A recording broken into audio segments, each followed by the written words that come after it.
just got finished snorting my last line of coke. I was looking through my wallet and I seen a picture of my grandchildren. And not long after that, a commercial came on talking about recovery. And I realized that the way my grandchildren looked at me when I was high, and then they would sneak off and talk to the nanny, and the mom asking them what's wrong with Pappy. I knew I needed help, so before the commercial was off, I was on the phone talking to Seth Wheeler about getting help.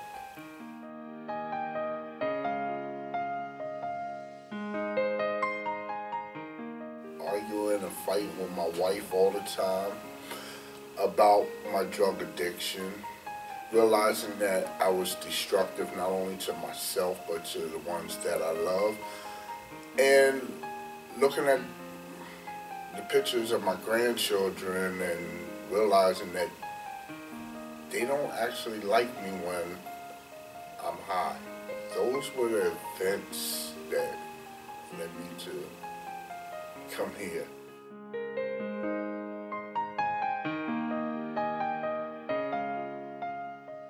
Well, talking to Seth, he helped me understand what the program was about, to understand that not only was I an addict, but I had a disease, that I needed help, that the only way I could be a good husband, father, and grandfather was to seek treatment.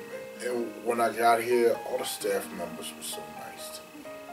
They welcomed me with open arms, and they treated me like I was actually somebody. You know, like I wasn't just a paycheck to them.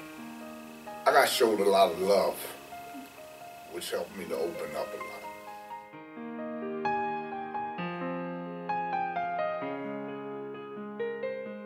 To be honest, I can't tell you how it's different because I've never been in a treatment program. I'm 44 years old.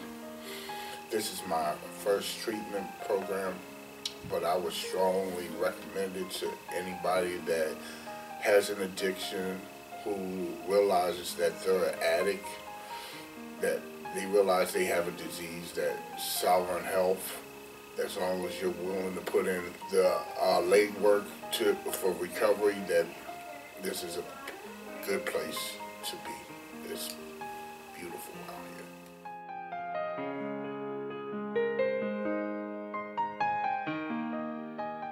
My expectations of the program was to have people help me to get to know myself better, to help me understand why I do the things that I do. Why do I, every time I get overwhelmed, I want to go get high? And have they met the expectations? They exceeded my expectations, because certain people, Ryan, my therapist, and certain other people just made me touch on feelings that I didn't want to touch on. They made me search deep down inside myself and see, you know, things from my past that I kept hidden, that I kept buried for 32 years. And they made me cry. They made me understand that I'm human. I make mistakes. I'm not perfect. And they made me realize that the reason I started doing drugs was because of emotional trauma from my childhood. Because that's when I first started getting high. I never thought of it that way.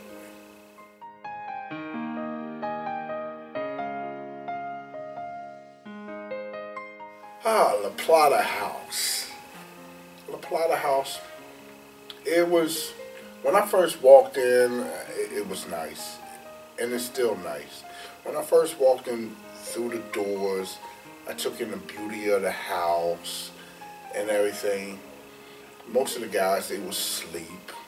And I mean, you know, I was like, wow, this is a beautiful house. Manny, my house manager that night, he was, really welcoming. He made me feel at ease. He knew I was nervous being there. I was out of my element.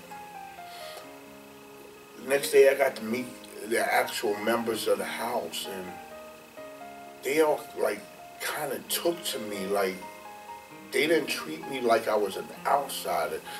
You know, started talking to me, trying to get to know me and everything. And in the month that I've been here, my house has changed drastically. There's only one person left in my house from when I got there. Other ones, they relapsed, they did what they did and everything, but that's part of treatment. If you're not here to get clean, if you're only here for a free ride and everything, then, you're going to relapse. You're going to fall victim to your addiction. But the one person that's still left, me and him, we hold this house down. We are passionate about our recovery, and we try to be as available as possible to everybody else in there that's having doubts or feelings of leaving here. Like, listen, you're here for a reason. Get the help that you need. So my house it's a beautiful house. It's a beautiful house, and we got some strong members in there. And if people come here, they're gonna find people that really care about them.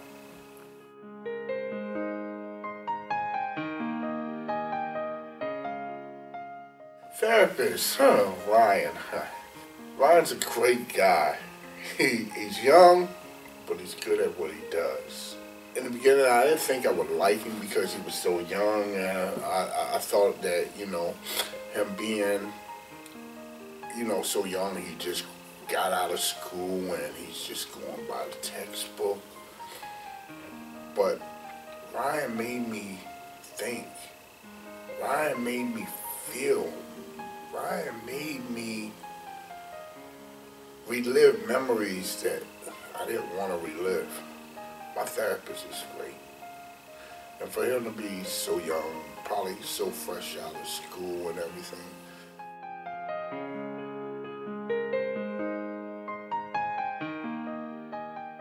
I can't sit here and pinpoint just one group, because every last one of them are detrimental to my health, to my recovery. Whether it was CBT, cognitive thinking, schema. You know what? Schema. Schema made me touch on Philip's brain. Before I even shared my experience with Ryan, my therapist, about something that happened to me as a child, me being sexually molested as a child. My plan had been to share it with my therapist first, and then share it in group. But I guess God had a different plan for me that day, because in this group schema, I just started telling everybody that I was sexually molested. It was a one-time thing, but it made me into a horrible person. It made me into a monster. And I remember sitting there while I'm talking, thinking about, what the hell are you doing? Why are you sharing this now? But that group, it felt like it was the right group to do it in. And like I said, I think God had a much bigger plan for me. And, it's hard to remember every facilitator's name and everything, but if I'm correct, I think the one that the name might have been Lori that day. But schema, I guess, would have to be my favorite one, because that's the one I opened up in the most.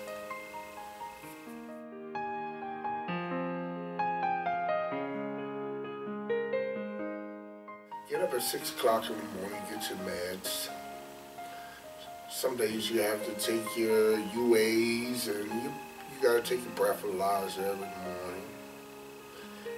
Eat, leave the house, go for a walk on the beach or play basketball at the beach. Oh my God, the beach is so beautiful. The surf is so calming and relaxing, just to stand there and watch it, or just to hear the surf come crashing in on the beach. It's so serene. I mean, it's beautiful. Then you get here and you meet up with the rest of the, addicts that are here with you, people that are sick just like you.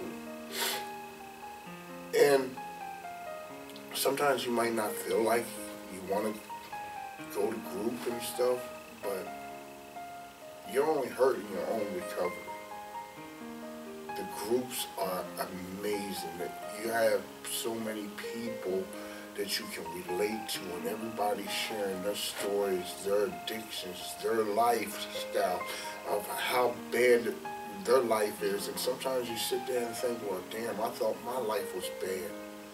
And then you hear somebody else's life, and it's like, wow, maybe my life ain't as bad as that person's. But you're sharing with one another. Yeah, we go through 5 groups a day here, and I'm thankful for them because they are so refreshing. It lets me know that I'm not the only person out here suffering. I'm not the only person that's got problems, that's got issues, that's got trauma in their life. That we're like we're like one big nation of messed up individuals that need to find a way to better ourselves.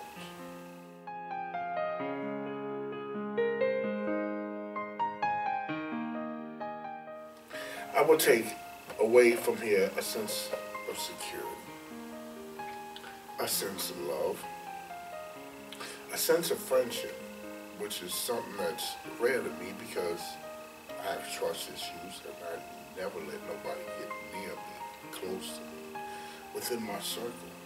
I used to look at everybody as an enemy before I got here. And being here, I built a strong, supportive circle around me. Females, males.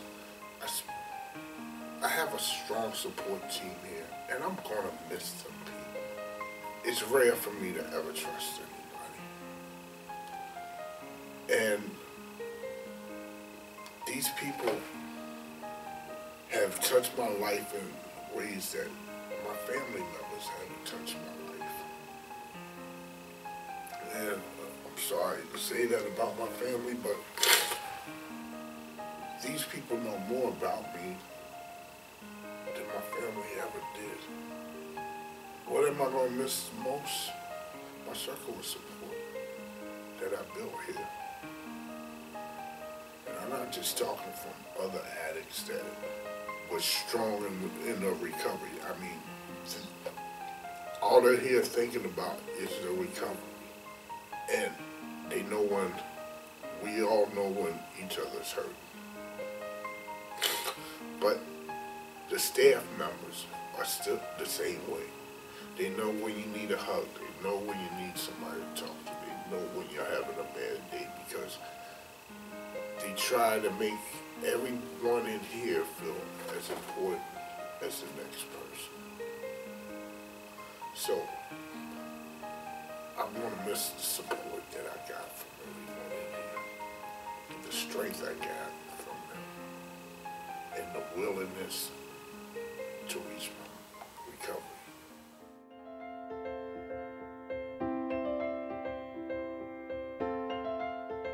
I would tell others, if you're serious about recovery, if you're seriously sick and tired of the way your life is going right now, if you're sick and tired of hurting your loved ones and those closest to you, you feel that you're at you're very bottom and you can't get no worse, that Southern Health would be the place for you. Like I said, the staff members, they genuinely care about you.